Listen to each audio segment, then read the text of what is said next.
अहम खबर आपको आगाह करते चले सरगोदा से, जहां हालिया बारिश और ज़ालाबारी की वजह से गंदम की फसल को शदीद नुकसान पहुंचा है। इस हवाले से मज़ीद जानते हैं बिग न्यूज़ के नुमाइंदे उस्मान खान की इस रिपोर्ट में। सुबह पंजाब में गंदम की फी एकड़ औसत पैदावार का तखमीना 31 मन लगाया गया था। हालिया बारिश और ज़ालाबारी की वजह से औसत पैदावार तकरीबन 25 मन फी एकड़ हासिल होने की तवक्का है। ये नुकसान बारिश और ज़ालाबारी की वजह से फसल के गिरने से हुआ। अब तक कुल पैदावार में नुकसान का अंदाजा 2,36,000 टन लगाया जा रहा है, जिसकी कुल मालियत 3900 रुपए फी 40 किलोग्राम के हिसाब से 22.97 अरब रुपए बनती है। नवीद अस्मत काहलू, डिप्टी डायरेक्टर ज़राई इत्तलात पंजाब का कहना था, एक अंदाजे के मुताबिक गंदम की कटाई, खाई और तरसील के दौरान तकरीबन 10% पैदावार और ज़ाया हो जाती है।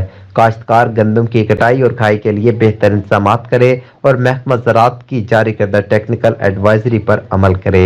सूबा पंजाब में पूरा सीजन गंदम की नशोनुमा के लिए बेहतरीन रहा और बम्पर क्रॉप होने की तवक्को की जा रही थी, लेकिन अब मैच्योरिटी स्टेज पर शदीद बारिशों और यालाबारी की वजह से गंदम की फसल की जुज़वी तौर पर लॉजिंग हो चुकी है।